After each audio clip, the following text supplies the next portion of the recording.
Then, good afternoon, everyone. I welcome you all to the CIP session. I hope you will be going to enjoy this session and learn many things, as it will be going to be very knowledgeable for each one of you. So now I would like to welcome our today's alumni, Mr. Neeraj Kumar Jain, as well as our Honorable Department of Training and Placement Chairman, Dr. Manish Chaturvedi, sir.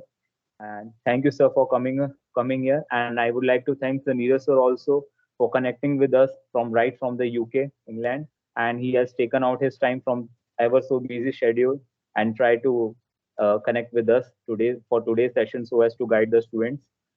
So moving towards next, I would like to give a brief introduction about Neeraj sir.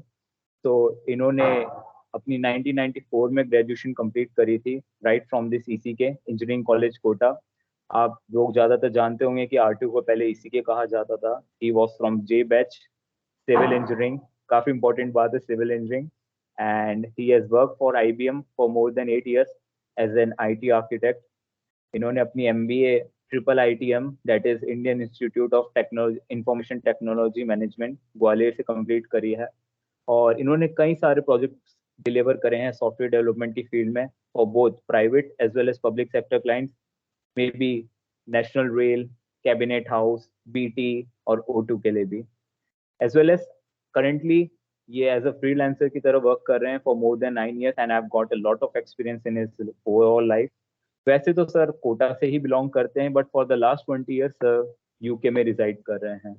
तो sir thanks for coming to this session. Now I would request you to kindly grace this session with your words and enlighten the students. Thank you, sir. Sir, you're not audible. Actually, your mic is turned off. Sorry, Animesh. Yes, Thank you, sir, now Animesh. it's Thank you audible. very much. Thanks a lot. धन्यवाद Yes, मेरे बारे में थोड़ा बताने के लिए. And hello Manish sir. I think अपनी बात नहीं हुई है लेकिन good to see you here. And good morning or good afternoon. I would say good afternoon to all of you. Hello, sir. How are you? I'm fine, Neeraj. Nice to see you here. A student will learn a lot from you. Yeah, I'll try my best and see if I can deliver some message, some information for them, and they can get motivated from my life or experience. So thank you. And yeah, so for all of you, good afternoon. Thank you. And it's a morning time for me. It's 11:30 a.m., 11:42 a.m. precisely.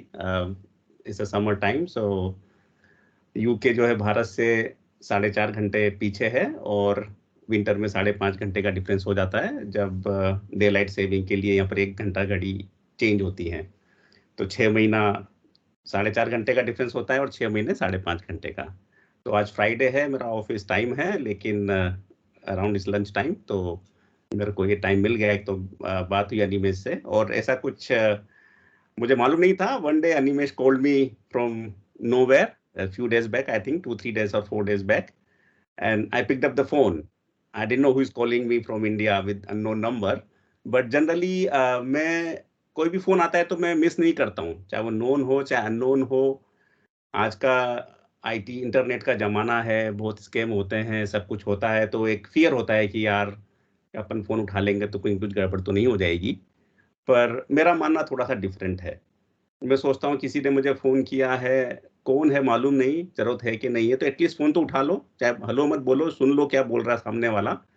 तो I picked up the phone and Animesh ने फिर मुझे बताया तो मैंने कहा चल ये तो बहुत अच्छी अपॉर्चुनिटी है, क्यों नहीं. जो भी मैंने अपने जीवन में सीखा है, देखा है, वो अगर मैं आगे आने वाली जनरेशन के साथ शेयर करूंगा और उससे उनको कुछ थोड़ी सी भी इंफॉर्मेशन मिलती है या कुछ हेल्प मिलती है तो ये मेरे लिए बहुत सौभाग्य की बात होगी. तो मैंने बहुत ही खुशी से ये बात एक्सेप्ट की थी और मैंने कहा कि मुझे कुछ प्रिपरेशन नहीं करनी है, जो मेरे को मालूम है या जो मैंने लाइफ में देखा है वो मैं शेयर करूंगा. तो आप just plan as per your convenience and Friday is the most convenient day for me. और मीटिंग्स नहीं होती हैं सेकेंड हाफ में, तो हमने फ्राइडे का प्लान कर लिया. तो मैंने कोई पीपीटी वगैरह ऐसा कुछ प्रिपरेशन नहीं किया है. मेरा आइडिया सिंपल ये है कि मैं अपनी लाइफ की जो जर्नी है वो मैं आप लोगों के साथ शेयर करूंगा और जहां पर भी मुझे ऐसा लगता है कि हाँ मैंने कुछ सीखा वो बात मैं आपके साथ बताऊंगा. हो सकता है कई सारी बातें जेनरिक हों जो आप सब लोग जानते भी होंगे already, but there is no harm in emphasizing again if it is a good point. ठीक है. तो आपको कई बार ऐसा लगेगा कि शायद कुछ बातें मैं ऐसी कह रहा हूँ जो कि बड़े लोग सब कहते हैं। तो उम्र में और हम में और आप में शायद बहुत ज़्यादा अंतर है। अभी मैं 50 साल का हो चुका हूँ दिसंबर में, और इंजीनियरिंग कॉलेज कोटा 30 साल पहले मैंने ऑलमोस्ट या नाउ 29 ईयर्स और 28 ईयर्स 1995 में मैं पास आउट हुआ था। 94 का बैच है ये जब पास आउट होना था, बट फिर because of some reasons our batch को delayed by some few months, तो हम लोगों ने 95 में पास आउट किया और अभी 2023 चल रहा है। तो आप देख लीजिए लगभग 28 साल निकल चुके हैं और मैं कोटा से ही बिलोंग करता हूँ, तो कोटा के बारे में जानता हूँ। तो मैं अपनी जीवन की शुरुआत में अपने जन्म से करूंगा। तो मेरा जन्म हुआ है, एक जगह है दरा, शायद आप सब लोग जानते होंगे, कोटा से दूर नहीं है। और वो अगर आप ट्रेन लेकर के अगर आप जाएंगे कोटा से टुवर्ड्स मुंबई, तो रामगंज मंडी के आसपास वो जगह आती है दरा। मोस्ट ऑफ द ट्रेन रुकती नहीं है। मेरे फादर रेलवे में थे, तो रेलवे क्वार्टर्स में रहते थे, तो वहाँ मेरा जन्म हुआ। और मैं अभी लास्ट ईयर इंडिया आया था। तो मेरे 2 बच्चे हैं, बड़ी बेटी मेरी 19 साल की और बेटा मेरा 16 साल का है। वो दोनों का जन्म यूके में ही हुआ। मेरी बेटी मेडिसिन कर रही है कैम्ब्रिज से, और बेटा जो है 16 साल का है, तो वो अभी ईयर 11 में है। तो मैं उनको दिखाना चाहता था कि उनकी लाइफ और हमारी लाइफ में कितना अंतर है। तो यहाँ एक मैं पॉइंट शेयर करूंगा आपसे, लेकिन मैं एक फोटो दिखाता हूँ मैं आपको, और आप देखिए, आपको ये फोटो दिख रहा होगा। दिखा निमेश, आपको दिख रही है मेरी स्क्रीन? तो आप देखिए, हाँ, ये मैं हूँ यहाँ पे। ये अगस्त लास्ट ईयर, अगस्त का फोटो है लास्ट ईयर का। ये पीछे जो बिल्डिंग है, इस बिल्डिंग में मेरा 1972 में जन्म हुआ है। और ये बिल्डिंग, और मैं specially after 50 years I went there to see it and specially to show my children कि आज का जमाना आप हैं तो आप कहाँ से लाइफ शुरू कर रहे हैं, कैसी लाइफ है, और हमने कहाँ पे जन्म लिया और आज हम कहाँ पहुंच गए। तो I wanted to show them the importance of the life. तो यहाँ मैं एक पॉइंट आप सभी से कहना चाहूंगा कि जो अपने पेरेंट्स हैं, उनकी जो मेहनत है, उनकी जो वैल्यू है, उसको आप पूरा रेस्पेक्ट करें। आप इमेजिन भी नहीं कर सकते कि उन्होंने किस तरह से लाइफ जी है, और आज आपके लिए लाइफ कितनी हेल्पफुल या आसान हो, आसान तो नहीं कहूँगा कि, लेकिन कितनी डिफरेंट है। तो स्पेशली उनको दिखाने के लिए मैं इंडिया में स्पेशली गया इस जगह, और वहाँ देखा तो वो घर अभी भी है लेकिन बंद पड़ा हुआ है, और रेलवे क्वार्टर है ये। और जब मेरा जन्म हुआ था वहाँ बिजली भी नहीं थी। वहाँ मैं करीब 5 साल रहा। उसके बाद हमारे पिताजी का ट्रांसफर हुआ, तो हम गए 12, जो कोटा से ज्यादा दूर नहीं है। अगर आप कोटा से गुना की तरफ जाएंगे ट्रेन लेकर के, अंता के बाद 12 आता है। वहाँ मैंने प्राइमरी एजुकेशन करी, तो मैं उनको वहां पर भी लेके गया। ये वो स्कूल है जहाँ मैंने प्राइमरी स्कूलिंग करी। ये बाय कोइंसिडेंस है, आज मैं फोटो यूज कर पा रहा हूँ, क्योंकि लास्ट ईयर मेरे से मूड आया कि बच्चे बड़े हो गए तो उनको दिखाना चाहिए। उस वक्त ये बिल्डिंग इस तरह से नहीं थी, खाली पीछे की जो बिल्डिंग है वही थी, आसपास बाउंड्री वॉल नहीं थी, पेड़ वगैरह थे।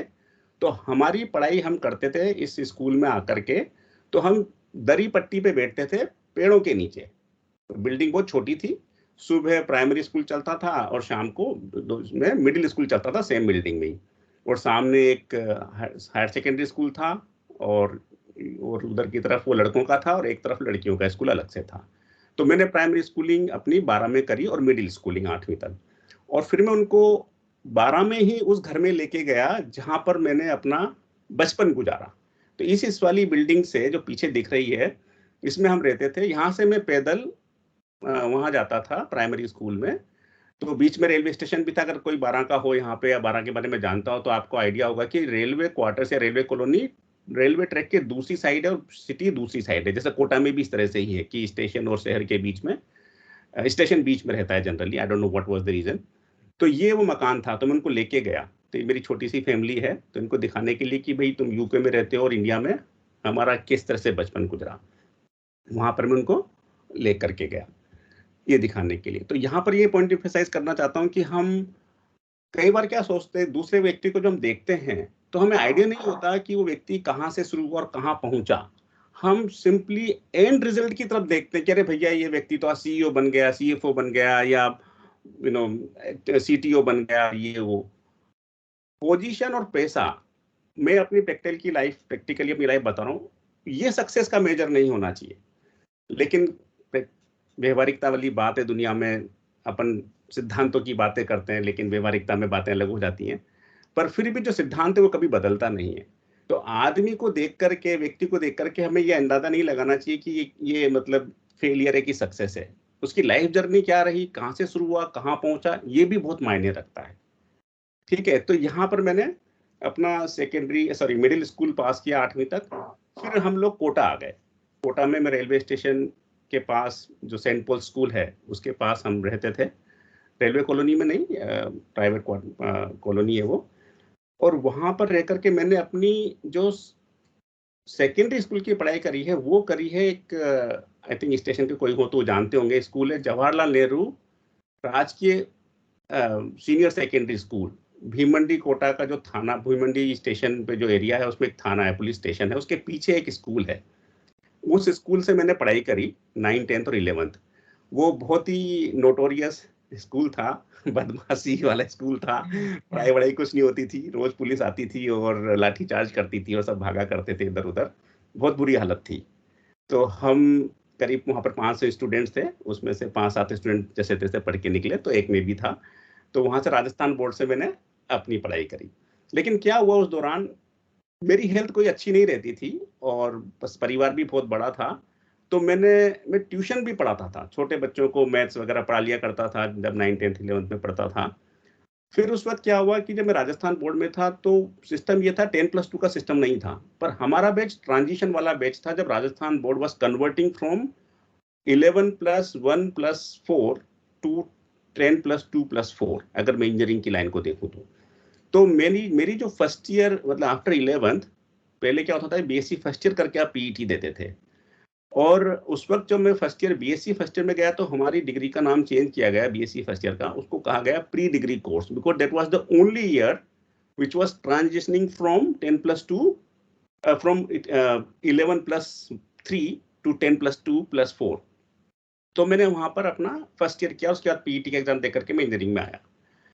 जब मैं इंजीनियरिंग कॉलेज में आया तब तक मैं ट्यूशंस पढ़ाया करता था, साइकिल पे जाते थे सब जगह और ट्यूशन पढ़ाते थे। बीएससी हम इंजीनियरिंग कॉलेज फर्स्ट ईयर में आए तो हमें कोई व्हीकल लाने की परमिशन नहीं थी और था भी नहीं, तो हम साइकिल से आया करते थे। तो मैं स्टेशन से 20 किलोमीटर साइकिल चला करके इंजीनियरिंग कॉलेज कोटा में पढ़ने आता था। सुबह 8 बजे हमारा कॉलेज लगता था और 2 बजे खत्म होता था, 2 बजे वापस हम जाते थे, चाहे गर्मी का मौसम हो, चाहे सर्दी का हो, चाहे बारिश का हो। फर्स्ट ईयर में हमने साइकिल खूब चलाई। उस वक्त एक टर्निंग पॉइंट आया कि इंडिया में कंप्यूटराइजेशन शुरू हुआ। अगर आप देखेंगे हिस्ट्री कंप्यूटराइजेशन की तो एक कोइंसिडेंस था कि मेरा एक फ्रेंड था, वो दिल्ली जाकर के हार्डवेयर के पार्ट्स लाता था, hard drive, motherboard, memory drive. I don't no अभी आज के ज़माने में इस तरह से असेंबली होती कि नहीं होती है, पर वो स्पेयर पार्ट्स ला करके, इंडिविजुअल पार्ट्स ला करके उनको असेंबल करके उन कंप्यूटर्स को बेचा करता था। तो उससे मेरा कॉन्टेक्ट बना, तो मैंने देखा कि वो बहुत अच्छे से काम कर रहा है, तो मैंने उसकी हेल्प करना शुरू किया। हेल्प इन द सेंस मैं उसका असिस्टेंट बन गया। तो मैं उसके साथ उसके असेंबली के बिजनेस में सब असेंबल करता था। हालांकि मेरा कोई फील्ड नहीं था, मैं सिविल इंजीनियरिंग में था। सिविल इंजीनियरिंग भी मुझे ऐसे मिली कि पीईटी में ठीक ठाक नंबर थे, रैंक भी ठीक थी, लेकिन हमारे फादर ने कहा, क्योंकि उस वक्त कोई इंटरनेट का जमाना नहीं था, कोई हमें ज़्यादा जानकारी हुआ नहीं करती थी, कि भाई तुम तो सिविल ले लो, कहीं ना कहीं रेलवे में तो नौकरी लगी जाएगी। तो हमने सिविल ले ली। कोई ऐसा कुछ नहीं था कि भाई ये अच्छा है कि वो खराब है, कि ये क्या है क्या नहीं है। तो लेकिन जो भी हुआ अच्छा ही हुआ, मैं तो यही मानता हूँ, आज जहाँ भी पहुंचे ठीक ठाक है। तो वहां पर जो है उसके साथ मैं ऐसे ही अटैच हो गया और वो काम का बिजनेस करता था, मैं जस्ट उसके असेंबलिंग करता था। तो कोई पैसा वैसा नहीं था, जस्ट ऐसे ही मेरे को भी सीखने की इच्छा थी तो मैं करने लगा। तो यहाँ एक पॉइंट मैं और रेज करूंगा कि everybody should remain aware about the surroundings, आसपास की चीजों का। बहुत दूर का ज्ञान तो ठीक है, लेकिन आसपास क्या चल रहा है उसकी नॉलेज भी होनी चाहिए। क्योंकि शायद वो पॉइंट था जहां से मैंने कंप्यूटर सीखा, सीखने को मिला, और आज मैं वापस कंप्यूटर में हूँ। क्योंकि हमारे टाइम पे सिविल में कोई जॉब नहीं हुआ करती थी। जब हम पास आउट हुए तो सिविल के नाम पे कुछ भी नहीं था, मतलब you were just nothing was there at all. Only option you had कि भाई जेईई बन गए आप, अगर जो नौकरी निकल गई, या आरपीएससी में एग्जाम दे करके आप थोड़ी बहुत पोजीशन में आ गए तो ठीक है। तो बहुत सिविल वालों के लिए इतना आसान नहीं था। तो वहां मैंने उसके साथ किया। अब कंप्यूटर हार्डवेयर का काम शुरू किया असेंबली का, लेकिन उसके साथ आपको कैसे इंस्टॉलेशन करते हैं, विंडोज कैसे रन होता है, ये सब कुछ धीरे धीरे सीख लिया हमने। जब मैंने वो सीखा तो उस वक्त क्या हुआ कि जब बैंकिंग सेक्टर का कंप्यूटराइजेशन हो रहा था, उसी वक्त कोटा में काफी सारे कंप्यूटर सेंटर्स खुले कोचिंग के लिए, brilliant computers, Aptech, CMC, NIT, you name it, anything, all were there. तो मेरा किसी से कांटेक्ट हुआ और वहां पर वो पढ़ाने के लिए उनको लोग चाहिए थे कि जो कंप्यूटर पढ़ा दें। तो वहां पर क्या है, उस वक्त जो CBSE बोर्ड में आई थिंक 10th या 11th में पास्कल या बेसिक्स की लैंग्वेज पढ़ाई जाती थी, मुझे एग्जैक्टली याद नहीं आ रहा है। तो हमें फिजिक्स और मैथ्स तो पढ़ाता ही था, क्योंकि जब मैं इंजीनियरिंग में आ गया था तो मैंने 11th 10th 11th 12th के बच्चों को भी प्राइवेटली पढ़ाना शुरू कर दिया था अपने लेवल पे ही। तो पढ़ाने का तो थोड़ा आइडिया था ही, सीखने में भी कोई प्रॉब्लम नहीं थी। तो जो कंप्यूटर डायरेक्टर थे उस सेंटर के, जो ओनर थे, उन्होंने कहा कि मैं तुम्हें कंप्यूटर और सिखा दूंगा, तुम ये चीज पढ़ा देना। तो मैं उनके साथ सीखता था पहले, और उसी वक्त वहां पर बच्चों को सिखाता था जो कि इस तरह से सीखने के लिए आते थे। तो मैंने हर चीज पढ़ाई, कोबोल, बेसिक, पास्कल, फोर्ट्रान। फिर जब बैंकिंग के लोग आते थे तो उनको MS ऑफिस पढ़ाया जाता था, MS एक्सेल, MS वर्ड, और ये जो भी अपने बेसिक कंपोनेंट्स हैं वो मैं उनको पढ़ाया। तो सुबह इंजीनियरिंग करने जाते थे, दोपहर में वापस आते थे, शाम को फिर मैं वापस जाता था। गुमानपुरा में मोस्टली थे, या फिर एरोड्रम सर्किल पे हुआ करते थे सेंटर्स, स्टेशन पे कोई नहीं था, तो उस एरिया में मैं आकर के उनको वो भी पढ़ाता था। तो कंप्यूटर सीखते चले गए। फिर जब 4th ईयर आया तो हुआ क्या कि हमारे सिविल डिपार्टमेंट में एक कंप्यूटर था, खाली एक कंप्यूटर रखा हुआ था। तो मैंने, उस वक्त छंगानी सर थे, तो उनसे मैंने बोला छंगानी सर से कि सर मुझे कंप्यूटर आता है और मैं अपनी थीसिस और प्रोजेक्ट इसमें कंप्यूटर के थ्रू करना चाहता हूँ, क्योंकि हम फोर्ट्रान पढ़ा करते थे। तो RCC and pre stress structure PSS जो हुआ करता था, उसको लेकर के मैंने कहा मैं उसमें करता हूँ। उन्होंने कहा सर ने कि भाई एक स्टूडेंट के लिए तो बहुत मुश्किल है, अगर तुम 4-5 स्टूडेंट इकट्ठे हो जाओ तो एक परमिशन मैं ले सकता हूँ। तो फिर मैंने अपनी क्लास के बच्चों से बात करी, मेरे दोस्तों से, अपने बैचमेट से, कि भाई मुझे ऑटोकैड भी आता है, ऑटोलिस्प भी आता है, क्योंकि मैंने उस जर्नी में वो भी सीख लिया था, सेल्फ लर्निंग कर ली थी। तो वहां पर जब मैंने किया तो मैंने उनसे पूछा कि यार मैं सिखा दूंगा, C भी सीख ली थी, C++ भी सीख लिया था। उस वक्त काफी चेंज हुई, CBSE में फिर वो सब्जेक्ट चेंज हो गया था, पहले वहां पर बेसिक या पास्कल था, फिर बाद में C और C++ हो गया था। तो मैंने कहा पढ़ा मैं दूंगा, लेकिन अब मुझे बच्चे चाहिए इंटरेस्टेड, 5 लोग अपन लोग, जो कि अपन प्रोजेक्ट कर सके। फॉर्चुनेटली सभी लोग, मतलब 4-5 लोग थे वो इंटरेस्टेड हो गए। तो हमने फिर आपस में लर्निंग करी और हमें वो परमिशन मिली। तो यहाँ मैं एक पॉइंट और रेज करूंगा कि देखो, अपनी लाइफ में हम प्रोफेशनली सक्सेसफुल हो सकते हैं, लेकिन सबसे इंपॉर्टेंट होता है एक अच्छा ह्यूमन बींग्स भी होना। उसमें व्हेन आई से अच्छा ह्यूमन बीइंग, मतलब अच्छा इंसान, कि भाई हम निस्वार्थ भाव से दूसरों की मदद करें, उसमें अपना खुद का ही फायदा होता है। मैंने निस्वार्थ शब्द यूज किया और ये भी बोला कि अपना ही फायदा हो रहा है, तो लेकिन इंटेंशन ये नहीं कि मेरा फायदा हो, इंटेंशन ये कि मेरे को कोई एक्सपेक्टेशन नहीं है, जो होगा अच्छा ही होगा। तो एज ए यंग जनरेशन ये हमें ध्यान रखना चाहिए कि अगर हम किसी की कहीं भी किसी भी तरह से मदद कर सके, कोई भी हो, फिजिकली, मेंटली, एजुकेशन से, व्हाटएवर वे, तो हमें करनी चाहिए। आप जितनी मदद करोगे उतना ही आपको रिवर्ट में वापस मिलेगा। मैं तो अपनी लाइफ में मुड़ के देखता हूं तो मुझे यही दिखा कि मुझे इतने लोगों ने बिना किसी बात के मदद करी और उसका मुझे इतना फायदा हुआ, तो why should I not give it back. जब मेरी मदद हुई तो मुझे आगे बढ़ानी चाहिए। ये सिद्धांत जैसा लगता है, पर ये मैंने वास्तविकता में देखा है। तो वहां पर हमने मिलके वो प्रोजेक्ट कर लिया। तो वहां कंप्यूटर, सिविल के साथ साथ कंप्यूटर्स भी हमारा सॉलिड हो गया। अब जब उसके बाद देखो, कोइंसिडेंस वाली बात है कि किस तरह से कड़ियां जुड़ती हैं, उसमें हमारा क्या रोल होता है। कई बार लगता है हमारा कोई रोल होता ही नहीं है। अब इंजीनियरिंग भी हो गई, कंप्यूटर्स हमने प्रोजेक्ट कर लिया, सिविल इंजीनियरिंग भी कर ली। अब सिविल में कोई जॉब था नहीं, पर उसी वक्त क्या हुआ कि कोटा में एक प्रोजेक्ट चल रहा था वर्ल्ड बैंक का। आई डोंट नो यहाँ पर कितने लोगों को पता है। उस प्रोजेक्ट का नाम था राजाड, RAJAD, और वो चल रहा था कोटा कमिश्नर के अंडर में, CAD सर्कल के ऑफिस में, एग्रीकल्चर डिपार्टमेंट में। और वो था वर्ल्ड बैंक का प्रोजेक्ट था, जिसमें उन्होंने कैनेडियन इंटरनेशनल डेवलपमेंट एजेंसी के साथ कोलैबोरेशन किया था with government of India, government of Rajasthan, and उन्होंने इजराइल की टेक्नोलॉजी लेके आए थे फॉर रिवर्स इरिगेशन। कोटा में क्या हो रहा था कि जो अपनी कोटा में जो नहरें हैं, कि कोटा में नदी है, पानी की कोई कमी नहीं है, तो वहां पर जो इरिगेशन केनाल्स हैं वो कच्ची थी, नीचे से पक्की नहीं थी, मतलब उन पर कोई कंक्रीट नहीं है, मिट्टी की बनी हुई थी। अभी तो मुझे नहीं मालूम है, जैसे एक अपने बीच में से निकलती है, अगर आपको मालूम हो, तालाब में से एक केनाल जाती है, तो शुरू में तो पक्की है पर वो आगे जाके कच्ची हो जाती होगी। तो उसमें क्या हो रहा था कि जो कच्ची नहरों का जो पानी था वो जमीन के अंदर जा रहा था, और जब वो जमीन में जा रहा था तो क्या हुआ कि जो वाटर टेबल होता है पानी के जमीन के नीचे का, तो वो उससे वापस पानी ऊपर आ जाता है सरफेस से। जब वो ऊपर आता है तो सारे केमिकल्स को लेकर के ऊपर आ जाता है, और गर्मी इतनी पड़ती है कि वो पानी तो इवेपोरेट हो जाता है, लेकिन सारे केमिकल्स उस जो अच्छी उपजाऊ जमीन है उसमें इकट्ठे हो जाते हैं। तो जो सबसे ज्यादा उपजाऊ जमीन थी वही सबसे ज्यादा बंजर हो गई, क्योंकि पानी तो सूख गया और वहां पर सारा सॉल्ट्स एंड केमिकल्स इकट्ठे हो गए। तो इजराइल में टेक्नोलॉजी थी कि रिवर्स इरिगेशन क्या करें, कि जमीन के अंदर perforated pipes on a particular depth with a particular slope डाल दिए जाएं। तो उससे क्या होगा कि उसमें दो फायदे होंगे, जो नीचे से पानी ऊपर आ रहा है वो उन पाइप्स में कलेक्ट होगा, और वो पाइप वापस से पानी को केनाल में छोड़ देगा, नहर में। तो रिवर्स जो वो जो प्रॉब्लम है कि ऊपर आकर के सोल्ट बनता जा रहा है वो खत्म हो जाएगा, और जो वाटर वेस्ट हो रहा है उसका वाटर मैनेजमेंट हो जाएगा, और पानी भी वेस्ट नहीं होगा, रीयूज हो जाएगा। तो उसके लिए बाकायदा सिविल इंजीनियरिंग और एग्रीकल्चर इंजीनियरिंग और इरिगेशन इंजीनियरिंग सारे कॉन्सेप्ट उसमें लगने थे। तो वहाँ टोटल स्टेशन सर्वे होता था फील्ड में, कि मिट्टी के सैंपल लिए जाते थे, उनका पूरा लैब में टेस्ट होता था। तो अगर आप कोटा में सेंट जोन्स स्कूल है टूवर्ड्स, अगर आप बूंदी की तरफ जाते हैं तो उसके पास एग्रीकल्चर डिपार्टमेंट की बड़ी लैब है, वहाँ टेस्ट वगैरह होते हैं। आई एम टॉकिंग अबाउट 1995, जब मेरे को ये, तो उस प्रोजेक्ट में काम चल रहा था। लेकिन मैं कंप्यूटर सेंटर पर कोचिंग करने जाता था, तो वहाँ कहीं किसी ने मुझे बताया कि भाई वहाँ पर ऐसे लोगों की जरूरत है जिसको सिविल इंजीनियरिंग भी आती है और कंप्यूटर भी आता हो। That was a very unique combination, जो कि उस टाइम पे होना बहुत मुश्किल है, और उस वक्त तो कंप्यूटर की स्टार्टिंग भी थी। तो मैंने कहा मेरे को है ये नॉलेज, तो मैं जा सकता हूँ उनसे बात करने। तो मैं गया, तो वहां जाके पता चला तो उनको auto CAD,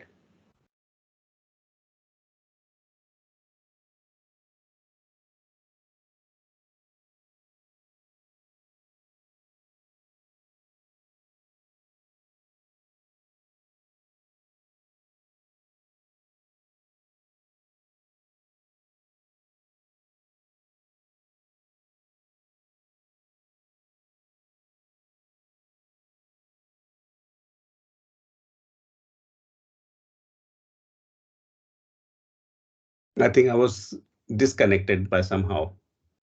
Yes, sir. Maybe there was some issue. No problem at all. Yeah, okay, I'm back now. So, one second. Okay, yeah, you can hear me, right, Animesh? Yes, sir. Okay, sorry, yeah. So, हाँ, तो मैं क्या बता रहा था आपको कि यहाँ उस प्रोजेक्ट में उनको सिविल प्लस कंप्यूटर साइंस के कॉम्बिनेशन की जरूरत थी। तो मैं वहाँ चला गया, और बाय चांस जो मेरी स्किल सेट थी उससे मैच हो गई, और वहाँ पर मैं जॉब करने लगा। जो मेरे साथ के सिविलियन के स्टूडेंट्स वहाँ गए थे, उनको भी जॉब मिली, पर उनको फील्ड में मिली, क्योंकि उनको कंप्यूटर नहीं आता था। तो वो फील्ड में जाके टोटल स्टेशन सर्वे करते थे, वहाँ से डेटा लाते थे, और हम लोग ऑफिस में उसको डाउनलोड करके ऑटोकैड एंड ऑटोलिस्ट में वो पूरे मैप्स वगैरह क्रिएट करते थे। तो वहाँ पर मैंने करीब ऑलमोस्ट मिड ऑफ 97 जॉब किया। फिर वो प्रोजेक्ट खत्म हो गया। अब जब प्रोजेक्ट खत्म हो गया तो फिर अगेन बैक टू जीरो, की भाई अब तो कोई जॉब ही नहीं है, और अब क्या करेंगे आगे।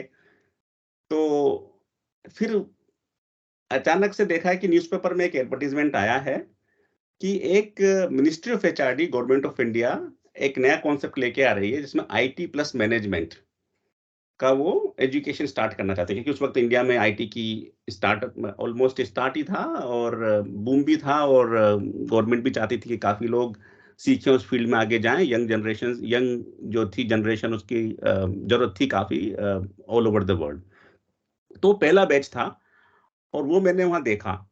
और उसी वक्त सीडेक का भी एक एडवर्टाइजमेंट आया था कि उनकी भी एजुकेशन का कुछ ऑप्शन है। तो मैंने वो दोनों वहां पर अप्लाई कर दिए। मैंने कहा अब कुछ तो करना ही है, मेरे काफी फ्रेंड जा चुके थे ऑलरेडी कोटा से।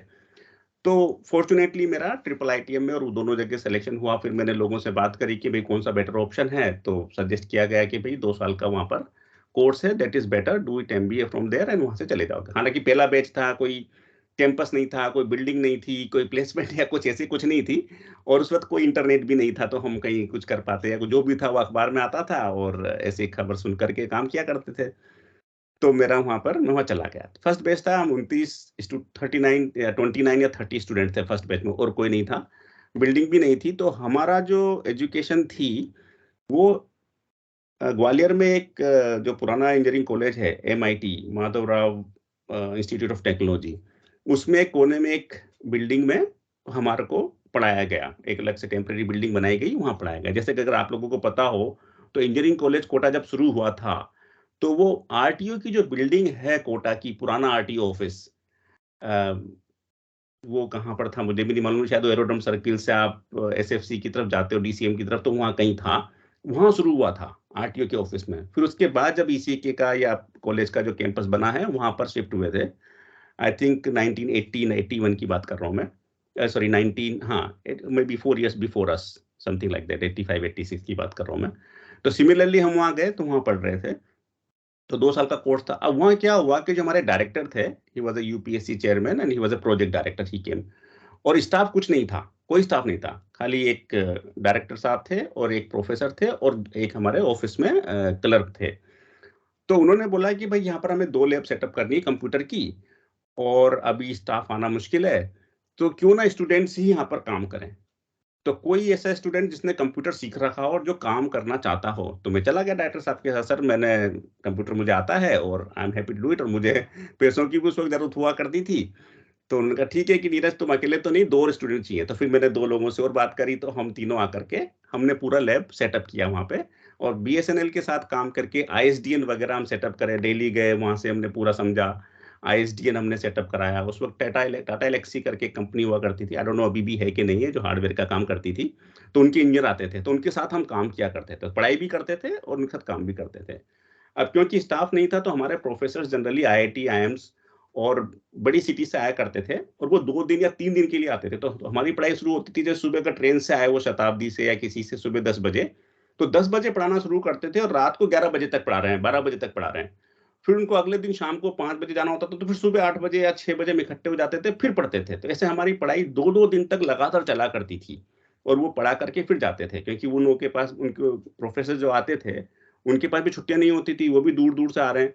तो हमारे पास जनरली जो प्रोफेसर थे, उस ऑल ओवर इंडिया सब जगह से आए, चाहे कलकत्ता से आ रहे हो, चाहे बॉम्बे से आ रहे हो, दिल्ली से आ रहे हो, कानपुर से आ रहे हो, काफी, क्योंकि हमारा जो प्रोजेक्टर डायरेक्टर थे, ही वाज एक्स IITian, और वो अच्छे मतलब IAS ऑफिसर थे, तो he is a quite good contacts. तो वो सब प्रोफेसर आते थे और हमको पढ़ा के जाते थे। तो 2 साल फिर मैंने वहाँ पर सिस्टम एडमिनिस्ट्रेटर का भी काम किया, अपनी डिग्री भी करी। तो हमारे वहाँ पर एक प्रोफेसर आए पढ़ाने के लिए बॉम्बे से। उस वक्त वो, उन्होंने वो अपना प्रोफेसर जहाँ भी थे वहाँ से छोड़ के वो एपटेक के हेड ऑफिस में जॉब करते थे वो। तो वो आए, तो फिर जब उन्होंने हमको देखा कि हम यहाँ काम भी करते हैं, तो उन्होंने फिर कैंपस प्लेसमेंट किया हमारा। तो हमारे यहाँ से 3 स्टूडेंट्स को सेलेक्ट करके गए, उसमें एक मैं भी था। तो मेरा सिलेक्शन हुआ और मैं वहाँ से फिर बॉम्बे चला गया। तो यहाँ पर भी वही पॉइंट आता है कि अगर आपके पास कोई स्किल सेट है, तो आप उसका यूटिलाइज कीजिए। आप आसपास जो भी सराउंडिंग्स है, उसमें देखिए कि आपका स्किल सेट कहाँ फिट हो सकता है। आप बेझिझक अपना स्किल सेट वहाँ जाकर के बताइए, हेल्प करने की सोचिए। मुझे मालूम है टाइम मैनेजमेंट करना बहुत मुश्किल होता है, कि पढ़ाई भी करनी है, ये काम भी करना है, ये सब कुछ है। लेकिन एक पॉइंट तो यहाँ बताऊंगा मैं आपको, कि इस पूरी जर्नी में मेरी हेल्थ ने कभी मेरा साथ नहीं दिया। मेरी तबीयत हमेशा ही खराब रही, हमेशा से ही प्रॉब्लम रही मेरे साथ, कभी कुछ कभी कुछ। तो वो हेल्थ का स्ट्रगल तो चलता ही था, ये भी करते थे। तो यहाँ एक और पॉइंट है कि अपनी सेहत का भी थोड़ा ध्यान रखें। आप जैसे थोड़ी सी एक्सरसाइज इन द सेंस, आप वॉकिंग कर सकते हैं तो वॉकिंग करिए, या रनिंग कर सकते हैं तो रनिंग कीजिए, साइकिलिंग कर सकते हैं तो साइकिलिंग कीजिए, समय निकालिए अपने लिए। ये बहुत क्रिटिकल है, क्योंकि यंग एज में क्या होता है कि हमें पता नहीं चलता। हमारी बॉडी यंग होती है तो हम कुछ भी करें, फर्क नहीं पड़ता, लेकिन वो कहीं ना कहीं आगे इम्पेक्ट करती है। और साथ में अपने खाने पीने का जो है, उस पर थोड़ा सा ध्यान दीजिए कि हम जंक फूड तो नहीं खा रहे हैं। हमारे टाइम पे जंक फूड तो हुआ ही नहीं करता था, सिर्फ एक ही चीज होती थी, कोटा कचौरी, उसके अलावा कुछ मिलता भी नहीं था। अभी तो what I can see from here, कि भारत देश में हर तरह का फूड अवेलेबल है, international food, western food, and sometimes quality is not controlled very well. तो वो फूड अगर आप खाएंगे, तो हो सकता है कि आपका लॉन्ग रन में या शॉर्ट रन में आपको हेल्थ की प्रॉब्लम हो। तो मैं अपने एक्सपीरियंस से मैं आप लोगों को यही एडवाइस करूंगा कि आज मैं 50 का हो चुका हूँ, I will go through little bit more detail, कि भाई किस तरह से वो हेल्थ ने मेरे को कब तक मेरा पीछा नहीं छोड़ा, कितना मेरे साथ प्रॉब्लम रही इवन टुडे। तो मैं तो यही सजेस्ट करूंगा कि भाई थोड़ी सी कसरत और खाना पीना सही और एक नींद, आपकी स्लीपिंग पैटर्न ठीक होना चाहिए। तो ये बहुत जरूरी है। ये अगर आपने मिस कर दिया अपनी इस यंग एज पर, तो आपको आगे प्रॉब्लम रहेगी, होगी। और ये आप अपना जरूर ध्यान रखें, अपने लिए समय जरूर निकालें। तो फिर वहाँ वापस मैं वही जाऊंगा, कैंपस प्लेसमेंट हुआ और वहां से मैं बॉम्बे चला गया। अब बॉम्बे में क्या हुआ कि हमें कंपनी ने जो गेस्ट हाउस दिया रहने के लिए, तो हम जो भी थे यंग लोग साथ में रहते थे, कांदीवली, अगर मुंबई में आप जानते हो तो ठाकुर कॉम्प्लेक्स कांदीवली, वहां पर हमारा गेस्ट हाउस था और कंपनी की बस हमें वहां से लेके जाती थी। और अंधेरी ईस्ट में और चांदीवली में हमारा ऑफिस हुआ करता था। तो हम वहां रह रहे थे, 1 साल हम रहे। उतने में क्या हुआ कि हमारे साथ एक बंदा रहता था, वो भी एपटेक में था। वो आया एक दिन शाम को, बोला यार वहाँ ना एमबीटी में वॉक इन चल रहे हैं और मैं भी वॉक इन का एक वहां दे के आ रहा हूँ, अगर तुम्हें जाना है तो तुम भी चले जाओ। तो हमने कहा ठीक है यार, अब बॉम्बे में रहते हैं और ये वॉक इन की बात कर रहा है तो क्यों ना अपन भी जाके देखते हैं। और वो प्रॉपर, क्योंकि एपटेक में तो हम एजुकेशन में काम करते थे, कोर्सवेयर बनाते थे, सारा जितने भी होते हैं स्टडी मटेरियल के लिए। तो मैं नेटवर्किंग में मैंने और जावा में मैंने कोर्सेज बनाए वहाँ पे। तो हमने कहा सॉफ्टवेयर डेवलपमेंट का अच्छा चांस है तो चले जाओ। तो हम चले गए वॉक इन में और रिटन टेस्ट हुआ, हमारा पास हो गए। इंटरव्यू में गए तो वो बोले भाई आप लोग यहाँ कैसे आ गए।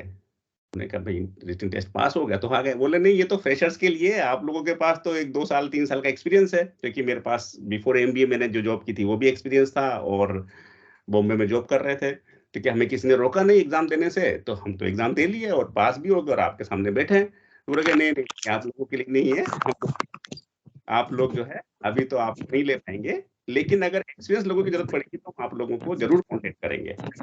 हम लोग वापस पे आ गए, वो जॉब नहीं। उसके बाद I think noise animation. Yes, sir. I'm checking it. Okay, no problem. हाँ, फिर वहां पर से हम आ गए, लेकिन उनके पास बात आई उनकी उनको। तो हम लोग फिर क्या कहते हैं, Yes, sir. वापस उन्होंने बुलाया, उन्होंने हमको, तो हम वापस चले गए। और वहां गए तो उनकी रिक्वायरमेंट इस बार ये थी कि कम से कम 3 साल का एक्सपीरियंस होना चाहिए तो आपको जॉब मिलेगी। तो इंटरव्यू हुआ हम दोनों का। अब किस्मत की बात देखो, मेरा एक्सपीरियंस 3 साल हो चुका था तो मैं तो इन हो गया। मेरा दोस्त था, उससे बोला कि आपके पास सारी स्किल है, सब कुछ है, बिल्कुल बढ़िया है, लेकिन आपका जो एक्सपीरियंस वो 2.5 साल का ही है।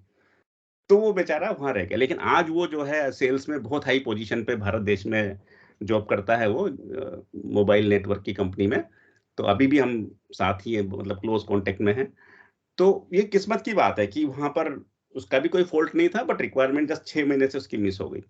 अब वो ऑफर तो मुझे मिल गया, लेकिन उस ऑफर के साथ एक कंडीशन आई कि आपको, उन्होंने कहा कि हम आपको ट्रेनिंग देंगे। क्योंकि उसमें ये था कि वो जो जॉब थी वो नॉन आईटी बैकग्राउंड वालों की थी, मतलब कोडिंग जिनके बैकग्राउंड नहीं हो उनके लिए थी। तो उनको वो लोग ट्रेनिंग देंगे। पर ट्रेनिंग की कंडीशन ये थी कि आपको 3 साल का बॉन्ड भरना है और उसके लिए 1 लाख रुपए की एफडी बना के देनी है बैंक में। अब फिर मैंने कहा ये जॉब भी चली गई, क्योंकि 1 लाख रुपए तो उस वक्त थे ही नहीं अपने पास। तो मैंने कहा कोई बात नहीं, अब नहीं है तो नहीं है, अब कैसे करेंगे।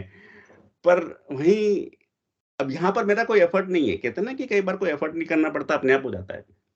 तो एक दिन एक लेटर आया उसी वक्त कहीं से, और वो जब मैंने लेटर खोला तो सिटी बैंक से लेटर था।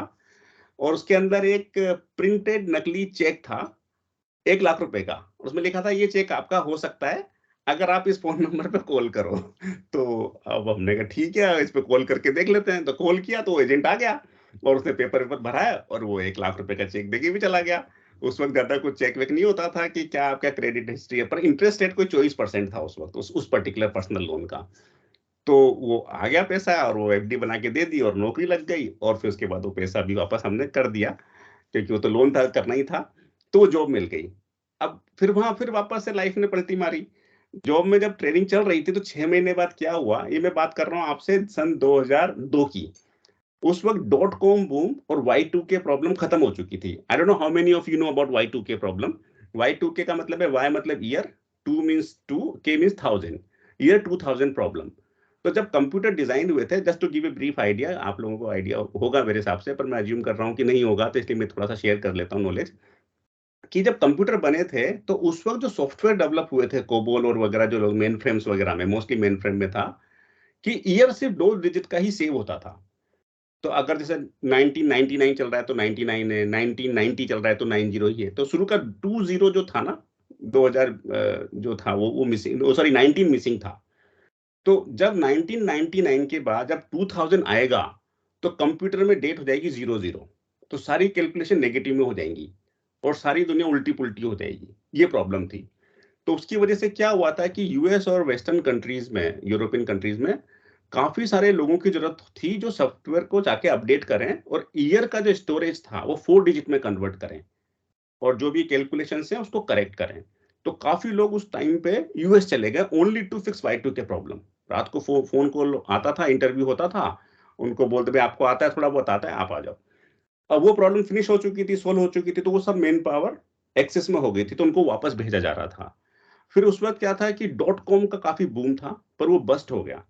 तो एक्सट्रीम ले ऑफ शुरू हो गए थे all over the world, specially in western countries. और बिकॉज भारत देश में जो काम था वो मोस्टली ऑफ शोरिंग का काम था, जो कि सर्विस प्रोवाइडर्स थे, हम उनका काम करते थे। अब जब वहां काम ही नहीं बचा तो यहाँ के लोग क्या करेंगे। तो जब मैंने उस जॉब में गया तो एमबीटी में था, जो कि अभी टेकएम है, वो कंपनी थी महिंद्रा ब्रिटिश टेलीकॉम, का नाम था महिंद्रा ब्रिटिश टेलीकॉम। उस वक्त करीब लेस देन 3000 एम्प्लॉई थे एमबीटी में। और वो महिंद्रा ब्रिटिश टेलीकॉम इसलिए था क्योंकि महिंद्रा एंड ब्रिटिश टेलीकॉम का जॉइंट वेंचर था। तो एक्सट्रीम ले ऑफ शुरू हो गए। पर हमारे साथ क्या हुआ कि हम 30 लोगों ने ज्वाइन किया था और 30 के 30 एक्सपीरियंस्ड लोग थे और सबने बॉन्ड भरा हुआ था। तो मेरा एक्सपीरियंस तो इतना नहीं था, लेकिन मेरे साथ के लोग थे वो 10-10 साल के एक्सपीरियंस नॉन आईटी इंडस्ट्री से आए थे। तो उन्होंने कहा ये तो गलत है, कंपनी ने पहले बुला लिया, हम अपनी नौकरी छोड़ के आ गए और अपना एफडी भी भर दी, अब उनकी जरूरत नहीं तो हमें निकाल देंगे क्या, ये तो गलत बात है। तो वो अच्छे एक्सपीरियंस लोग थे, उन्होंने टॉप मैनेजमेंट से बात करी कि ऐसा नहीं कर सकते हो आप। फिर ये एग्रीमेंट हुआ कि सिर्फ 10% लोगों को निकालेंगे इस टीम में से। तो हमारे जो 30 लोग थे हम, उसमें से 3 लोगों को फिर निकाल दिया गया, हम 27 बच गए। बाकी जो लोग थे वो तो बहुत ज्यादा लोगों को ले ऑफ किया था, बहुत बुरी हालत हो गई थी। तो हम उसमें ठीक ठाक रहे। तो यहाँ मेरी लर्निंग ये रही, हम इसलिए बचे क्योंकि हमने प्रॉपर ट्रेनिंग करी, प्रॉपर सीखा, और जो भी हमें असाइनमेंट मिलते थे, उसके एग्जाम्स होते थे, हमने अच्छे से एग्जाम दिए और अच्छे से पास किया। तो कोई भी चीज को टेकन फॉर ग्रांटेड मत लो अपनी लाइफ में। जो भी आप करते हो उसको ऑनेस्टी से, ईमानदारी से और पूरी मेहनत से, उसको अपनी लगन से काम करो। ऐसा कहते हैं तो, लेकिन इसको करना भी चाहिए। ये बहुत इंपॉर्टेंट है, क्योंकि कई बार क्या होता है, सिचुएशन ऐसी क्रिएट हो जाती है कि जब हम उसको कंट्रोल नहीं कर सकते और वहां अगर हमारी मेहनत थोड़ी कम है तो हम मुसीबत में आ सकते हैं। और एक ऑनेस्टी जो है ना, ईमानदारी, वो सबको दिख ही जाती है कि भाई किसने कितनी ईमानदारी से काम किया। तो हमें वो ध्यान रखना चाहिए कि हम कहीं कुछ अपनी जो भी इंटेंशन है उसमें कुछ कमी तो नहीं कर रहे हैं, ये हमें जरूर ध्यान रखना चाहिए। तो वहां उस ले ऑफ से बचे। फिर उसके बाद मुझे पूना ट्रांसफर किया गया कंपनी ने, क्योंकि वहां पर जरूरत थी, बॉम्बे में नहीं थी। और जब पूना गए तो वहां पता चला कि भाई अब प्रोजेक्ट जो है, एक प्रोजेक्ट आ रहा है यूके में, आप वहां जाने का चांस है। तो 1 महीने के लिए मुझे यहाँ भेजा। तब मैं 1 महीने के लिए यहाँ पर आया, तो 1 महीने बाद पता नहीं चल रहा था कि वापस जाना है कि नहीं जाना है। और जब यहाँ आए तो बहुत बड़ा कल्चरल शॉक था, क्योंकि एक तो पहली बात, कोई नॉलेज नहीं थी, कोई इंटरनेट या ऐसे कोई पहले से प्री हैंड जो इन्फॉर्मेशन होती वो नहीं थी। तो किसी जो पहले से 2 लोग जो लोग आए थे उनके साथ हम लोग आ गए यहाँ पे। और यहाँ करके फिर धीरे धीरे सीखा, समझा कि क्या है। 1 महीने बाद पता नहीं चल रहा था कि जाना है कि नहीं जाना है। फिर मैंने मैनेजमेंट से बात करी तो उन्होंने बोला कि आप अपनी फैमिली को बुला लो, शायद अब थोड़ा सा लंबा रुकना पड़ेगा। तो प्रोजेक्ट हम करते रहे। लेकिन क्या हुआ, जब यहाँ आए तो 5-6 महीने बाद ही मेरे को मेरी नी में एक एक्सट्रीम प्रॉब्लम हुई फॉर नो रीजन, और मेरे 2 ऑपरेशन हुए यूके में ही। फिर उसके बाद और भी थोड़ी सी उस नी प्रॉब्लम की वजह से और भी प्रॉब्लम्स हुई, बैक में प्रॉब्लम हुई, उसका ऑपरेशन हुआ। फिर और भी 3-4, मतलब with in 4-5 years time I got 5-6 operations done. और I became like physically I was almost inactive person. But ठीक है, उसका कुछ नहीं कर सकते थे। But I going back to the same point what I said before, कि it could be for some reasons कि जो पास्ट में हेल्थ कभी अच्छी नहीं रही होगी, उसका ही लॉन्ग टर्म इफेक्ट शायद आया हो। नोबडी कैन प्रूव इट और डिसप्रूव इट। बट पॉइंट ये है कि अगर शुरू से अगर आपकी हेल्थ अच्छी है तो आप, जब तबीयत खराब होती है तो आप अच्छे से कोप अप कर सकते हो मेंटली एंड फिजिकली। तो वो इनिशियल डेज में यहाँ पर हेल्थ खराब हो गई, तो फिर हम कभी एक्टिव, फिजिकली कभी एक्टिव हो ही नहीं पाए। फिर यहाँ नौकरी करते रहे, कंफर्ट जोन में आ गए, ज्यादा सोचा नहीं। तो एक और पॉइंट यहाँ मैं शेयर करूंगा कि अगर आप काम करते करते कंफर्ट जोन में आ जाएं तो you should stop and think कि कहीं मैं इसमें ही अटक तो नहीं गया, मैं कर क्या रहा हूँ, क्या मैं कुछ चेंज कर सकता हूँ। तो वहां आपको एनालाइज करनी चाहिए अपनी सिचुएशन, और अगर आप कुछ नई स्किल सेट डेवलप कर सकते हैं या कुछ और कर सकते हैं तो कोशिश करनी चाहिए। डोंट गो एक्सट्रीम कि भैया सब छोड़ छाड़ के आप कुछ और ही करने लग गए, ऐसा नहीं है। Keep what you have in your hand but try to do something more than that as well, तो आपको वो कहीं ना कहीं फायदा करेगा। फिर वहां पर यहाँ रहते रहते क्या हुआ कि यूके का एक रूल था जब मैं आया था सन 2003 में, कि अगर आप 4 साल यहाँ नौकरी करते हो तो आपको परमानेंट रेजिडेंसी मिल जाती है। अब तो सारे रूल्स चेंज हो गए, तो उस वक्त 4 साल का रूल था। तो लगभग 2 साल गुजर चुके थे, तो यहाँ पर कुछ दोस्त बने जो दूसरी कंपनी में जॉब करते थे, यूके के लोकल थे, शिफ्ट कर चुके थे। तो उन्होंने बोला, भाई नीरज, अब तेरे को 2 साल हो चुके हैं और आधी जर्नी हो चुकी है, अगर यहाँ सेटल होना है तो you should stay here for 4 years continuously. और अगर भारतीय कंपनी में जॉब करते हो तो शायद तुम्हें वापस भेज दें, कभी भी तुम्हारे हाथ में नहीं है। तो why don't you try to search for a job outside your Indian company. तो उस वक्त मैंने सोचा ठीक है, ये भी कोशिश करते हैं। तो मैंने अपना सीवी जो है जॉब वेबसाइट पे डाल दिए, और एक दिन मेरे पास आईबीएम से फोन आया कि भाई आपका सीवी हमको, मैंने आईबीएम में डायरेक्टली अप्लाई नहीं किया था, पर उन्होंने किसी वेबसाइट से पिकअप किया और बोला कि हम आपको इंटरव्यू करना चाहते हैं क्योंकि हमें जरूरत है। इंटरव्यू फॉर्चुनेटली सिलेक्शन भी हो गया, और उसमें मैं जॉब करने लगा आईबीएम में। जब जॉब कर रहे थे और ये सब कुछ चलता रहा, लेकिन शुरू में ये सोचा था कि यूके में 10 साल से ज्यादा नहीं रहना है, क्योंकि बच्चे जो हैं ये हो कि सेकेंडरी स्कूल की पढ़ाई भारत में ही करें, ये शुरू से हमने सोचा था।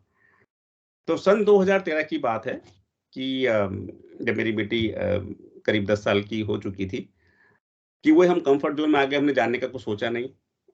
लेकिन एकदम से लाइफ में फिर कुछ चेंज आया और एक एक्सट्रीम प्रॉब्लम क्रिएट हुई, और वो प्रॉब्लम ऐसी थी कि वो उसको मेरे को सोल्व करने के लिए भारत देश आना ही था। तो फिर मैंने यूके में अपना सारा चैप्टर क्लोज किया, घर वगैरह सब बेच दिया और सब कुछ बंद कर दिया यहाँ से। और मैंने आईबीएम को बोला कि भाई मेरे को भारत देश जाना है, क्योंकि मेरे को कुछ है जो कि मेरे को रिजोल्व करना है। अब अच्छी बात ये थी, क्योंकि अब यहाँ वही पॉइंट आ जाता है कि जब आप प्रोफेशनल लाइफ में हो, आप ऑफिस में जॉब कर रहे हो, तो ये आपको 2-3 बातें ध्यान रखनी पड़ेंगी अपनी माइंड में। अभी तो आप स्टूडेंट हो, लेकिन अभी से अगर आप सोचोगे तो आपको फायदा होगा। सबसे बड़ी चीज है एक तो कि ऑनेस्टी से आप काम करो, जितना आपको जैसा काम दिया है पूरी ईमानदारी से डिलीवर करो, अच्छी क्वालिटी से करो, और कभी भी कॉन्फ्लिक्ट क्रिएट ना करो ऑफिस में।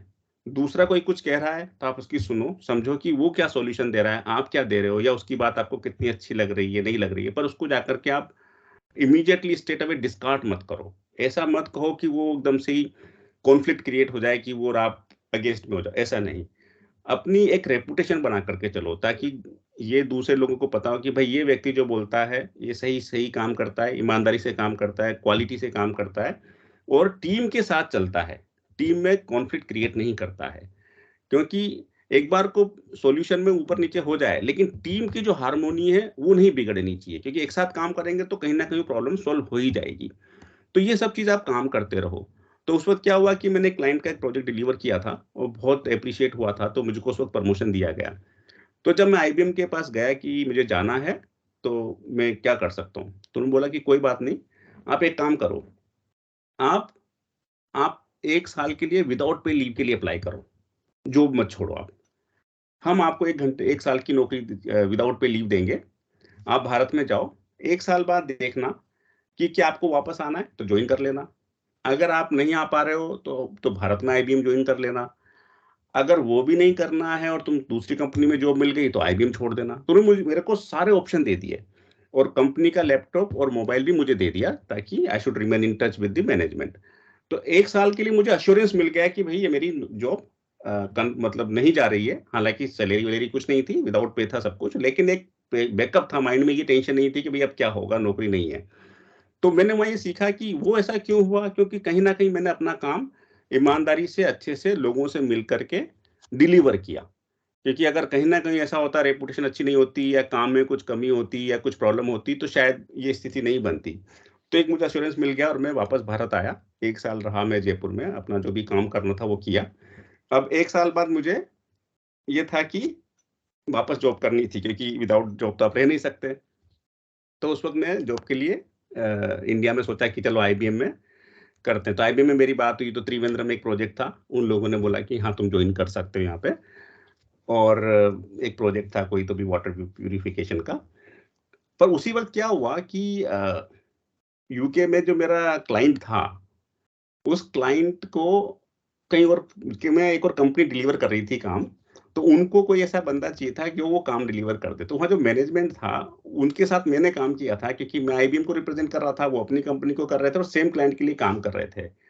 तो उन्होंने यहाँ किसी लोगों से कॉन्टेक्ट किया कि भाई वो नीरज था, वो कहाँ है, क्योंकि वो इसी तरह का काम है और हम उससे बात करना चाहते हैं।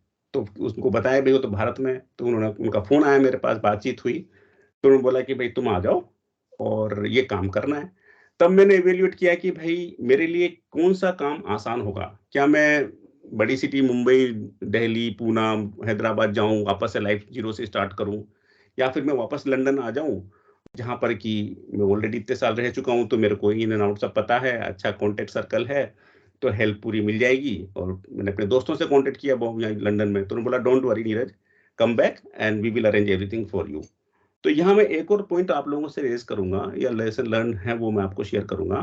Networking and relationship with other people, ये बहुत क्रिटिकल है लाइफ में, कि आप जब लोगों से मिलते हो तो आप उनके साथ एक अच्छा रिश्ता बना के रखो। कहीं ना कहीं आपको जब जरूरत पड़ेगी या उनको जरूरत पड़ेगी तो आप एक दूसरों की अच्छे से हेल्प कर पाओगे। तो नेटवर्किंग करते रहना चाहिए, एक दूसरे की, जो मैंने मदद करने की बात की थी, कि अच्छा इंसान बनना। तो जो आपकी सॉफ्ट स्किल है, कम्युनिकेशन स्किल है, टेक्निकल स्किल है, वो तो सब जरूरत है उनकी, वो डिस्कार्ड नहीं कर रहा हूं मैं। बट वो ज्यादा यूजफुल कब होती है, जब आपकी फाउंडेशन अच्छी हो। फाउंडेशन क्या है यहाँ पे? Being a good human being which is helping others, don't creating conflicts, लोगों से अच्छे रिलेशनशिप रखो। तो कहीं ना कहीं यूके में रहते रहते जो लोकल लोग थे यहाँ से, जिनसे फ्रेंडशिप हुई थी, उन लोगों को वो लोग एकदम से बोले कि don't worry, come back and will take care of you. तो मैं वापस आया तो मेरा एक वियतनामी फ्रेंड था, उसने अपना घर पूरा मुझको दे दिया। अब मैं हूँ vegetarian, being a Jain, I am a pure vegetarian. तो उसने कहा, और वियतनामी लोग तो आपको पता ही है कि क्या नहीं खाते। तो वो सिंगल था, उसकी शादी होने में 2-3 महीने का टाइम था। तो उसने कहा Neeraj, come with your family, मैं अपना घर है वो तू पूरा खाली पड़ा हुआ है, तू वहां पर रह जब तक तेरे को किराए का मकान नहीं मिल जाता, और मैं ये प्रॉमिस करता हूं मैं उतने दिन तक इस घर में नॉनवेज नहीं खाऊंगा। Can you imagine that? तो उस बंदे ने नॉनवेज नहीं खाया, और जो हम वेजिटेरियन फूड बनाते थे वो वही खा लेता था, या बाहर खा करके आ जाता था। तो उस तरीके से उसने हमारी अच्छे से मदद की। ऐसे एक और इंग्लिश फ्रेंड था, उसने कुछ और तरीके से मदद करी। तो काफी लोगों से डिफरेंट डिफरेंट तरह से हेल्प मिलती चली गई, और मैं वापस से यूके पहुंच गया, जबकि ऐसा कोई प्लान नहीं था लाइफ में कि भाई क्या करना है क्या नहीं करना है। तो वो काम इस तरीके से ऑटोमेटिकली, बेसिकली कहाँ से कहाँ आना था, कहाँ जाना था, वो अपने आप हुआ। वहां मेरा कोई ऐसा एफर्ट नहीं था, बट इट वाज जैसे टाइमिंग्स, कि कौन सी इवेंट कब हो रही है। तो जो इवेंट को होना वो तो होगी। इंपॉर्टेंट पॉइंट यहाँ पर ये है कि आप उस इवेंट को कैसे हैंडल करते हो, आप कितना प्रिपेयर्ड हो उस चीज के लिए, आपका एनालिसिस क्या कहता है, ये बहुत क्रिटिकल है। अपनी मेहनत करते रहो, अपना काम करते रहो, और वो जो होना है वो होता भी रहेगा। तो कई बार क्या होता है कि लोग थोड़ा सा कहते हैं ना कि विचलित हो जाते हैं, या दे बिकम बिट डिप्रेस्ड, कि भाई मैंने तो ये मेहनत करी, मैंने तो वो किया, पर ये तो मेरे साथ हो नहीं रहा है, वैसा तो वो नहीं हो रहा है। What I learn from my life that sometimes you can't control everything. Only thing you can control your own behavior and your own way of living.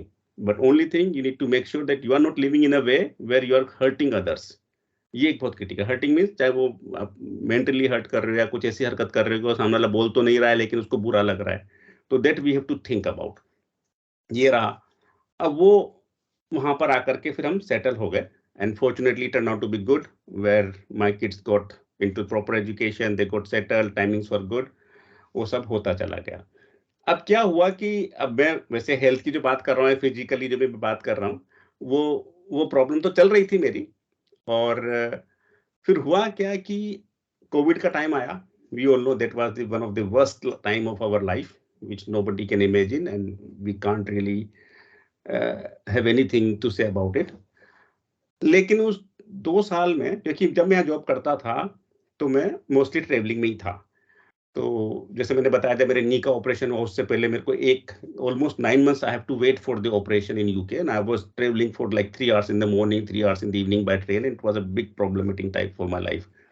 Similarly, जब कोविड आया तो I was at home doing nothing, और physically भी strong नहीं थे, पर लेकिन mind में ये आया कि भाई ऐसे तो काम नहीं चलेगा, ये तो everything is going down, something has to be done.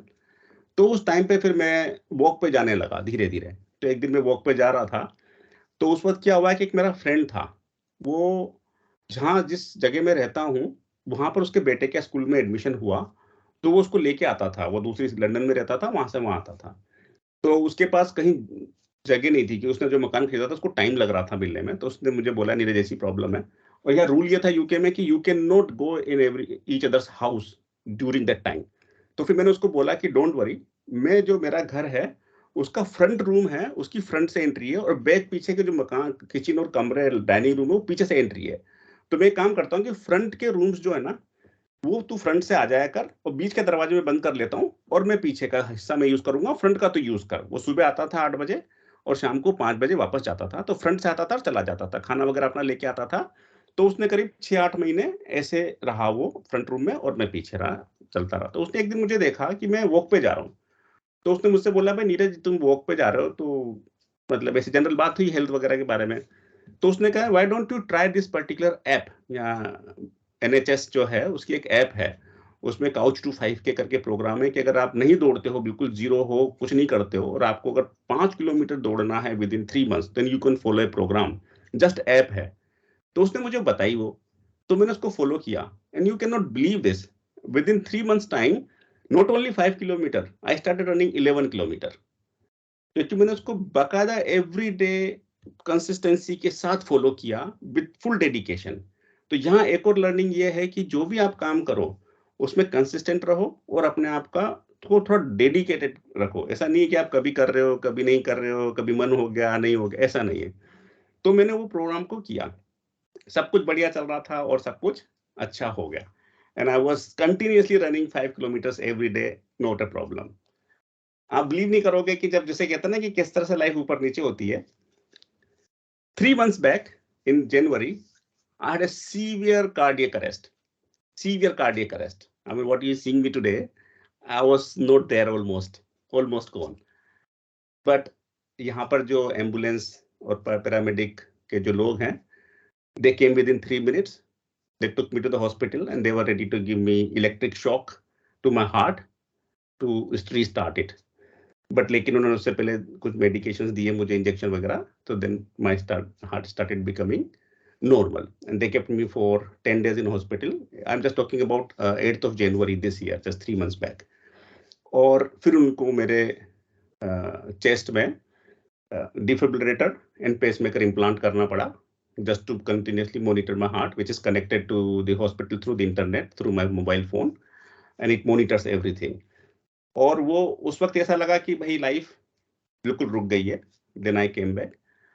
2 महीने तक मैं नॉर्मल, मतलब बेसिकली रिकवरी फेज में रहा, and after 2 months I started again running, and now I am playing cricket, and I am just from this week I started running 3 kilometre every day. तो life वापस से normal हो गई। तो कहते हैं ना कि लाइफ में कितना ऊपर नीचे होता है, वो हम इमेजिन भी नहीं कर सकते, और कहाँ से कहाँ लाइफ जाती है। You have no idea what's going to happen next moment in your life. And this episode happened when I was doing the similar kind of presentation to one international community. And when I was hosting that event and I was starting the Zoom call, and when I started it, I felt something, but because the Zoom was just started, so I continued for 2 hours for that session. और 2 घंटे के बाद मैं I was almost gone to nothing. तो वो और कुछ reason नहीं था। सुबह क्रिकेट खेल के आया था, और रेगुलरली मैं 5 किलोमीटर रन करता हूँ, वो रन कर रहा था मैं। तो ऐसा कुछ भी नहीं था कि ऐसा कुछ होगा, बट हो गया। कोई बैकग्राउंड भी नहीं था और कोई रीजन भी नहीं था, but what ever happened happened. तो यहाँ मैं जो आपको ये शेयर इसलिए कर रहा हूँ कि जो भी कुछ लाइफ में गुजरता है, वो आप दूसरे जो आपसे उम्र में बड़े हैं, आपके पेरेंट्स हैं, आपके फैमिली में जो भी आपके एल्डरलीज हैं, उनको आप देखोगे, then you will realize कि उनका एक्सपीरियंस, हो सकता है कोई व्यक्ति पढ़ा लिखा नहीं हो, doesn't matter, बट उसका लाइफ एक्सपीरियंस कितना है, उससे आप क्या क्या चीज सीख सकते हो, उसने क्या कहते हैं, कैसे वो कहाँ से कहाँ पहुंचा है। ये सब चीजें आपके लिए यूजफुल हो सकती हैं अगर आप उसको पॉजिटिवली एक्सेप्ट करना चाहो, लर्न करना चाहो फ्रॉम देयर। तो ये करते करते यहाँ पहुंचे। अब जैसे उदाहरण के तौर पे ये ले लो कि मेरा यहाँ प्रेजेंटेशन करने का कोई चांस नहीं था, कोई प्लानिंग नहीं थी, कुछ नहीं था। एक दिन एक फोन आया अनिमेश का और मैंने उठा लिया और आज हम आपस में बैठ के बातचीत कर रहे हैं। हाँ, ऐसा सोचा था हमने कि हम ऐसी बातें करेंगे या कोई डिस्कशन होगा। तो कई चीजें समथिंग मेंट टू हैपन्स, उसको आपको एक्सेप्ट करना होता है। और लेकिन इसका मतलब ये नहीं कि आप ये सोच के बैठ जाओ कि यार जो होना होगा वही होके रहेगा, मुझे तो कुछ करना ही नहीं है। That's not the point. जो आपको करना है, जो आपका काम है, वो तो आप करो ही करो, उससे आप पीछे मत हटो। बाकी जो चीजें होनी है और जो हो रही हैं उसको एक्सेप्ट करो, उनको हैंडल करो और उनसे लर्न करो और आगे मूव ऑन करो। और दूसरे जो भी आपके साथ के जो भी लोग हैं आसपास, उन सबका रेस्पेक्ट करो, उनसे अच्छी रिलेशनशिप बना के रखो। और ज्यादातर अपॉर्चुनिटीज आपको आपके सराउंडिंग्स में ही मिलेंगी रादर देन फार अवे। लेकिन आज इतना अच्छा साधन है इंटरनेट का, इतनी सारी चीजें हैं जिससे कि तुम इतना सीख सकते हो या इंफॉर्मेशन गैदर कर सकते हो, तो उनका उपयोग करो। लेकिन on the same time be little bit careful about social media and everything, क्योंकि इतना डिस्ट्रैक्शन है। हमारे टाइम पे नहीं था ये डिस्ट्रैक्शन। अभी तो इतना हो गया है कि लोग बाहर निकलते भी नहीं है और they get into they get so much involved into social media कि वहाँ ऐसा लगता है वो दुनिया वहीं पर बदल देंगे, जो कि ऐसा होता नहीं है, बल्कि अनइंटेंशनली वो दूसरे को ऑफेंड कर देते हैं कई बार। और ये मैं हर हर उम्र में के लोगों के साथ मैंने ऐसा देखा। I am not a social media active person at all. I have WhatsApp and Facebook का अकाउंट मेरा 2012 में क्रिएट किया था मैंने, उसके बाद मैंने कभी उसको यूज नहीं किया है। तो I am not one of the person, but social media is a very powerful thing. Internet is very powerful thing which you can use it for your positive outcomes और पॉजिटिव थिंग्स। बहुत ही आप उसका अच्छे से productivity के लिए उपयोग कर सकते हो, लेकिन थोड़ा सा केयरफुल होना जरूरी है क्योंकि it has got the negativity as well. तो मैं और ज्यादा समय नहीं लूंगा। I think it's already 30 minutes और मैं अपने आप को यही विराम दूंगा। पर I wish all the best to each and every one of you and thank you for bearing with me and listening to me for 30 minutes. जो भी यहाँ पर उपस्थित लोग हैं उन सबके लिए बहुत बहुत धन्यवाद। आई होप मैंने ज्यादा बोर नहीं किया और थोड़ा बहुत तो कुछ शेयर किया वो आपके काम आएगा। So there are some questions which have been raised by the students. So जरूर। I would like to ask those questions. हाँ बिल्कुल बिल्कुल डिस्कस। आप भी सिविल इंजीनियरिंग बैकग्राउंड से थे, so what would be your guidance towards the core branch students जो कि CSIT ब्रांचेस से बिलोंग नहीं करते हैं बट एस्पायर करते हैं आईटी फील्ड में जाने के लिए, तो उनको कैसे आप गाइड कर सकते हैं? बिल्कुल बिल्कुल, नहीं अच्छा सवाल है। तो देखो, जैसे मैंने बताया कि मेरी लाइफ तो हमारा टाइम डिफरेंट था, ये बात आपको माइंड में रखनी पड़ेगी। और मैंने जैसे बताया कि आईटी में मैं आया तो it was just a coincidence and I think it was just awareness what was happening around me. तो ये तो रही हमारे टाइम की बात, हम कैसे आए वो रही बात। आज के टाइम में क्या है कि कोर इंजीनियरिंग में भी काफी अपॉर्चुनिटीज हैं। पहली चीज तो ठीक है, मतलब सिविल इंजीनियरिंग की भी बात करें तो कंस्ट्रक्शन इंडस्ट्रीज ऑन बूम, और कंस्ट्रक्शन इंडस्ट्री आपके काफी फील्ड्स में यूजफुल है। मतलब not only like only pure construction, but like if you see oil and gas industry, उसमें भी सिविल इंजीनियर्स की बहुत डिमांड होती है फॉर एग्जांपल। या गवर्नमेंट जॉब्स में भी काफी ज्यादा आजकल अपॉर्चुनिटीज आ रही हैं। बट अगर किसी को सिविल से निकल करके आईटी में जाना है तो generally the best time to get into it as a fresher. जब आप आईटी जैसे आपका बीटेक या इंजीनियरिंग जो भी डिग्री मिलती है आपको, वो फिनिश हो रही है उस वक्त। और कैंपस प्लेसमेंट का भी ऐसा नहीं है कि आपके हाथ में कुछ कंट्रोल है, क्योंकि यू कांट कंट्रोल कि कौन सी कंपनी आ रही है, कितनों को लेके जा रही है, किस ब्रांच के लिए जा रही है, उनका वो है। लेकिन अगर आप फाइनल ईयर में जब आप आते हो, उससे पहले ही अगर आप सर्च करना शुरू कर दो आईटी कंपनीज में एंड स्टार्ट अप्लाइंग, उनकी रिक्वायरमेंट देखो। और अगर आपको ड्यूरिंग योर इंजीनियरिंग अगर आप कुछ स्किल्स डेवलप कर सकते हो अपनी, एक और कीवर्ड होता है ट्रांसफरेबल स्किल। जो स्किल आप डेवलप करते हो उसको आप एक फील्ड से दूसरे फील्ड में ट्रांसफर कर सकते हो कि नहीं कर सकते हो। जैसे फॉर एन एग्जांपल, सिंपल से एग्जांपल देते हो, अगर आप क्रिकेट खेलते हो और टीम क्रिकेट के टीम कैप्टन हो, तो आपकी यहाँ पर क्वालिटी क्या है? लीडरशिप। वो लीडरशिप क्वालिटी आप हर फील्ड में लगा सकते हो, खाली वो क्रिकेट से या कंपनी से या पीपल मैनेजमेंट से रिलेटेड नहीं है। तो these skills are called transferable skill. Similarly computer science, similarly कोई भी तुम्हारी कंप्यूटर लैंग्वेज है जिसको तुमने सीखा है, जो कि अभी मार्केट में डिमांड में है, तो then you can transfer it to any field. तो सिमिलरली सिविल इंजीनियरिंग फील्ड में जब डिजाइन की बात करते हो, कैड एंड कैम की बात करते हो, तो वहां पर भी आपको प्रोग्रामिंग लैंग्वेजेस या सॉफ्टवेयर की जरूरत पड़ती है। तो मैं यही सजेस्ट करूंगा कि आप वो स्किल को बिफोर हैंड डेवलप करना शुरू कर दो। आप अपना स्पेयर टाइम निकालो, जब भी आप सेकेंड ईयर थर्ड ईयर में हो या फाइनल ईयर में हो, कि आप पढ़ाई के अलावा भी 2-3 घंटे अपना उसमें अगर कुछ कर सकते हो, एफर्ट डाल सकते हो, तो आप कोशिश करो, तो आपको मिलेगा। जैसे फॉर एग्जाम्पल, मैं एक छोटा सा एग्जाम्पल दे रहा हूँ जो मेरे घर से दे रहा हूँ। अभी मेरा बेटा 16 साल का है, इज इन ईयर 11, लेकिन वो पैरेलल में फॉरेक्स इन्वेस्टमेंट के ऊपर भी काम करता है, क्योंकि उसको आगे जाकर के कंप्यूटर साइंस और इकोनॉमिक्स में जाना है, तो वो कॉम्बिनेशन इन्वेस्टमेंट बैंकिंग में उसको जाना है। तो अभी वो ईयर 11 में ही इस तरह का, जो कि हमारे टाइम पे तो हम सोच भी नहीं सकते थे, मुझे भी नहीं आता कि ये फॉरेक्स इन्वेस्टमेंट क्या होता है और फॉरेक्स ट्रेडिंग क्या होती है, but he is doing from his room, maybe in a week he is spending 2-3 hours. तो सिमिलरली आप भी जो है कंसिस्टेंसी और ऑनेस्टी से थोड़ा एक्स्ट्रा एफर्ट डाल करके आप कुछ ना कुछ लैंग्वेज सीखते जाएं। तो नेचुरली जब आप बाहर आओगे इंजीनियरिंग कॉलेज से, आपका कैंपस प्लेसमेंट हो या फिर आपका वॉक इन इंटरव्यू हो या आप कहीं कंपनी में अप्लाई कर रहे हो, तो आपके सीवी में कोई स्ट्रॉन्ग वो आपको दिखेगा। और एक प्रोजेक्ट क्रिएट करो आप स्टार्टिंग फ्रॉम बिगनिंग, और उसको डेवलप करके रेडी रखो फॉर द डेमो। तो मेरा सजेशन तो ये रहेगा। I know it's not that easy, क्योंकि पढ़ाई भी बहुत होती है, मेहनत भी बहुत करनी पड़ती है, टाइम भी कम होता है, बट टाइम मैनेजमेंट की जो स्किल है ना, that is one of the most critical skill which everyone should have.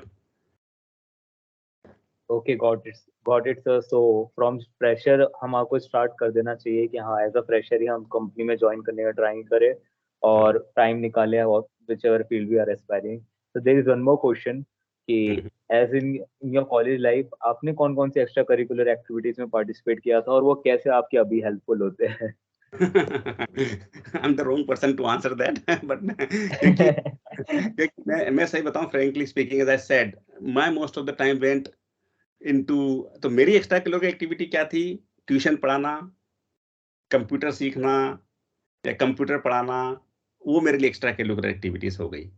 ठीक है, और वही मेरे को आज इस फील्ड में लेकर के आ गई। अगर मैंने उस वक्त अगर कंप्यूटर्स नहीं सीखा होता, तो शायद सिविल इंजीनियरिंग के बाद में भी कहीं ना कहीं अलग तरह की जॉब कर रहा हूँ। जैसे मैंने आपको एग्जांपल दिया, जब मेरा सीडा में प्रोजेक्ट में मैं गया ऑफिस में, तो मुझे ऑफिस में कंप्यूटर पे काम करने को मिला, और मेरे सिविल इंजीनियरिंग के दोस्त थे, उनको फील्ड में जाकर के नौकरी करनी पड़ी, तो उनकी लाइफ डिफरेंट थी, मेरी लाइफ डिफरेंट थी, बहुत अंतर था। उनके लिए गर्मी में जाके सर्वे करना है और मेरे को एसी रूम में बैठ के काम करना है, तो that was a huge difference. Salary में भी शायद थोड़ा बहुत तो अंतर था ही। तो एक्स्ट्रा करिकुलर एक्टिविटीज का अगर आपको अपॉर्चुनिटी मिल जाती है, तो उसमें मैं ये कहूंगा कि communication skill is the most critical thing. So whatever way you can do the communication, that is the best. और स्टेज पे खड़े होकर के बोलने की स्किल, आपको ये दो चीज अगर आ गई, और भाषा की चिंता मत करो, आप हिंदी में भी बोल रहे हो, मेन बात ये कि आपको स्टेज फियर तो नहीं है, पीपल फियर तो नहीं है। हिंदी में भी बोलो, हिंदी हमारी मातृभाषा है, क्या शर्म करनी है हमको। और मैंने बोला ना, मुझे अंग्रेजी नहीं आती थी, you won't believe it, when I came to UK for first 2 years I was quite, I could not speak, क्योंकि कोटा से हूँ और पढ़ाई कहाँ करी है? सरकारी स्कूल में करी, इवन इंजीनियरिंग कॉलेज तक पर सरकारी स्कूल की पढ़ाई है। एमबीए किया मैंने ट्रिपल आईटीएम से, वो भी सरकारी कॉलेज ही था, और बॉम्बे भी चले गए, लेकिन I didn't have a skill to speak in English at all, nothing. लेकिन जब कहते हैं ना कि अगर आपको वो नदी के बीच में खड़ा कर दे, तो आपके पास गीले होने के अलावा कोई ऑप्शन होता ही नहीं, आपको गीला होना ही पड़ेगा। तो वही हुआ जब यूके आए, और कोई ऑप्शन ही नहीं था। 2 साल तक तो सुनते रहे, फिर 2 साल बाद थोड़ी बहुत वोकेबलरी बन गई, then slowly we started speaking. तो पॉइंट ये है कि जो एक्स्ट्रा करिकुलर एक्टिविटीज की बात है, तो एक तो क्या होता है कि नेचुरल टैलेंट होता है। देखो, कोई गा सकता है, कोई इंस्ट्रूमेंट बजा सकता है, कोई ड्रामा कर सकता है, ये सबके पास स्किल हो नेचुरली, वो जरूरी नहीं है। बट अगर आपको मौका मिले, तो आप स्टेज पे खड़े होने की आपको स्किल होनी चाहिए, जिसमें कि आपको डर ना लगे बोलते वक्त, क्योंकि आधे टाइम तो हमारी घबराहट हो ही रहती है। और जब दूसरों से आप लोगों से इंटरेक्ट करते हो, बात करते हो, तो जो कम्युनिकेशन स्किल है उसमें की बोलने की जो स्पीड है आपकी, आप कितने बात को किस तरह से आप रख पा रहे हो, वो क्रिटिकल हो जाती है। जब इंटरव्यू में आप जाओगे, तो communication skills becomes one of the most important thing. तो एक्स्ट्रा करिकुलर एक्टिविटीज में तो मैंने तो कुछ नहीं किया, nothing, not at all.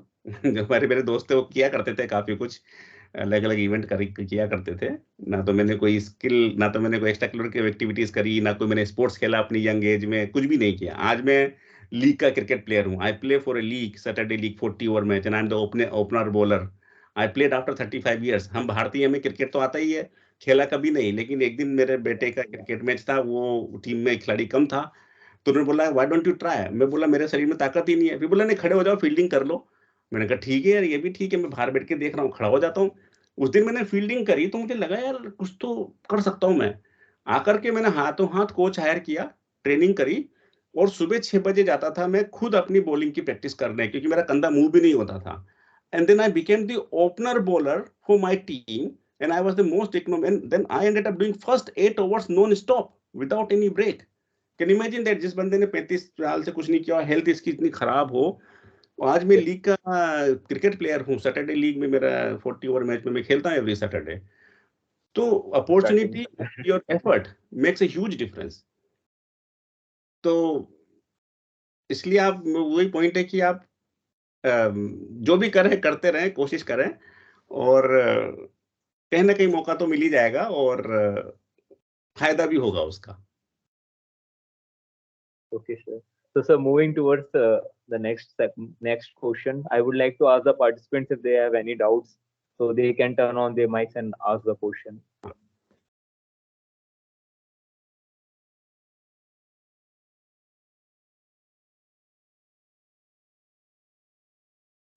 Is there any participant जिसको कोई डाउट हो और वो पूछना चाहता हो सर को, तो वो अपना माइक टर्न ऑन कर सकते हैं।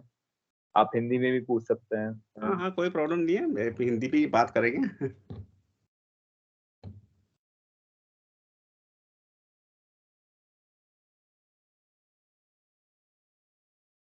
I think, sir, no one has any doubt. Everyone has got a full clarity of your whole session. That's And good. you really taught us many things that especially you taught many lessons and points.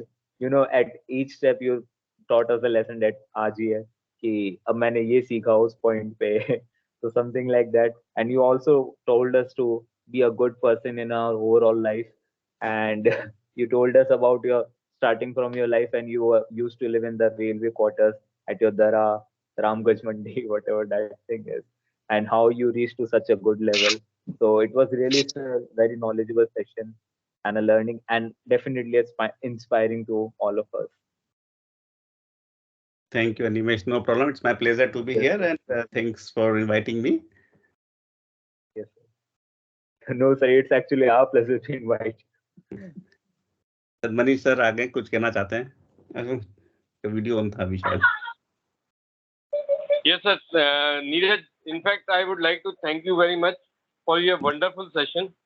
And I meant to say, मैं जो आपका life को summarise करना चाहता हूँ, जो बिल्कुल। बच्चों को बताना चाहता हूँ, इस लाइफ से जो लेसन मिल रहा है, जो अपॉर्चुनिटी आपको मिल रही थी वही सबको मिल रही थी।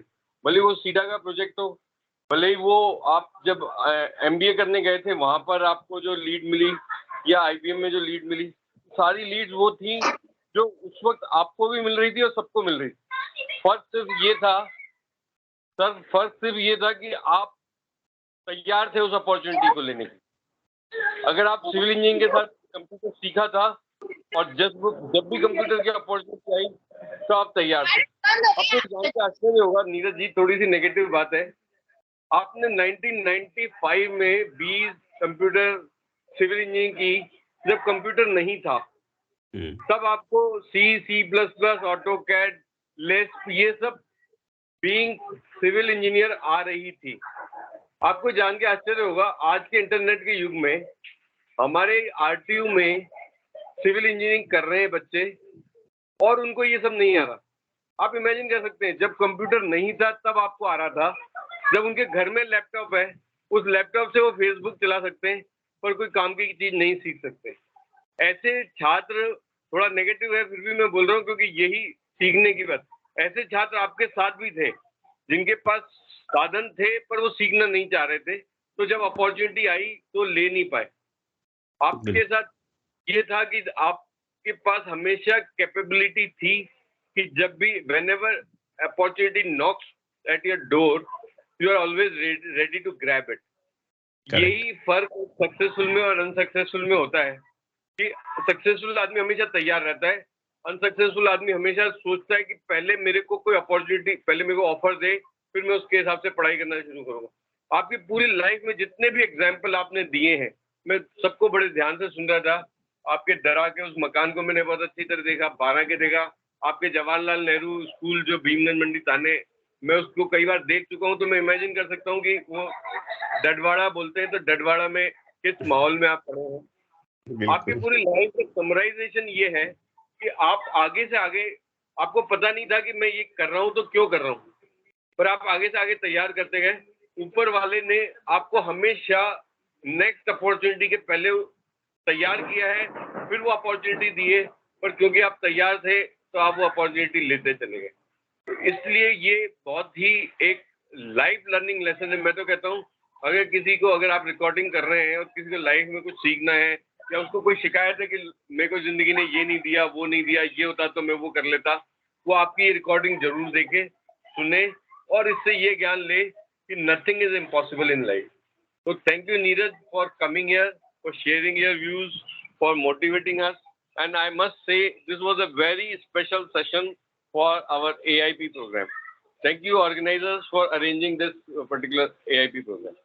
मनी सर, आपने इतना अच्छे से समराइज किया है, तो मैं बच्चों से वही कह रहा हूँ कि अपने पेरेंट्स का रेस्पेक्ट करना is the first thing they should do. Second thing, इस इंटरनेट के जमाने में सोशल मीडिया इतना बड़ा डिस्ट्रैक्शन है, and they are quite young, they should not get distracted, and they should the time management. अपने टाइम में अपने, शायद मनीष सर, अपने पास ज्यादा डिफिकल्ट था टाइम, क्योंकि अपने पास कुछ इन्फॉर्मेशन नहीं थी, अपन एक फ्लो पे चल रहे थे। बट इन बच्चों के पास तो अपॉर्चुनिटी बहुत ज्यादा है। तो what you said is absolutely 100% correct कि बच्चों को ये जैसे भी सराउंडिंग्स में कोई भी अपॉर्चुनिटी दिखे, they should be ready for it, and they should plan for it from the early days. Don't wait for the last minute कि भाई ठीक है, अभी कैंपस होगा तो 15 दिन की पढ़ाई कर ली, इंटरव्यू की तैयारी कर ली, अब कंपनी आएगी तो हम कुछ कर लेंगे। It's not going to happen that way, क्योंकि ये लाइफ इतनी आसान नहीं है। आपकी भी आसान नहीं है, बच्चों की, और हमारी भी थोड़ी इतनी आसान नहीं थी। बट हाँ, तैयार रहना पड़ेगा, हर बात के लिए तैयार रहना पड़ेगा, और कंप्लेन मोड में ना जाएं। कोशिश करें कि अपनी मेहनत का उपयोग करें। पर सबकी अपनी अपनी लाइफ है, and hopefully I am sure kids will learn and they will do well. Thank you, sir, for motivating us and inspired with your words. I think everyone has learned many things from you. So I think it is मैं the मैं official ending of this whole. मैं Yes, तो sir. Add करूंगा छोटा सा। UK में मैं और मेरी वाइफ दोनों मिलकर के जैन धर्म की पाठशाला भी चलाते हैं, and we know how important it is to follow your own tradition. In UK, kids are learning from the age of, like my wife teaches from 6 years to 10 years, and I'm teaching from 11 years onwards kids. And kids are attending, and we are trying to teach them कि हमारा भारतीय culture, हमारा धर्म, सब बातें कितनी जरूरी, कोई से भी धर्म के हो, कोई से भी कल्चर के हो, लेकिन अपनी रूट्स को आप संभाल के रखो। ये बहुत जरूरी। आज के जमाने में थोड़ा सा हम भटकते जा रहे हैं, ये मेरा ऑब्जर्वेशन है। I am not blaming anybody, but little bit of observation I have. तो मैं समय अपना सोशल मीडिया पे इसलिए नहीं डालता हूँ क्योंकि मुझे मालूम है वहाँ कुछ नहीं होने वाला है। I can use that time for anything better, where I can learn more, I can be peaceful. तो जैसा मैंने बताया कि मैं, ये this is my second life which I started in the month of January, where I was almost not there, I was just gone and came back. तो life सिखाती है कई चीजें, और आज मैं वापस क्रिकेट खेल रहा हूँ, तो मैं अपने आप को देख के सोचता हूँ कि भाई कहाँ से, कहीं से एनर्जी इतनी आई, या कहाँ से अंदर से इतना मोटिवेशन आया फॉर समथिंग और other, what ever happening. But it's a good people around us, whether it's the medical people or doctors or nurses, whoever they are there to help us, and we are lucky enough to have all those facilities around us. Thank you, sir. I think, sir, this session was really very successful. Everything got very good. And before officially ending this session, I would like to thank three other more people who helped me in organizing this session. The first one is Vishud Boss from third year. He helped me and guided me in overall this session. Divisha Boss, who is also from third year and helped me in the graphic designing, as well as Abhishek Jaiswal, who is from second year and also helped me in the designing the graphical poster. Thanks everyone for helping me in this session. And once again, sir, thank you for connecting with us right from UK and taking the time from your ever so busy schedule. Thank you, sir. Thank So you all. that's all. Thank you, Manish sir.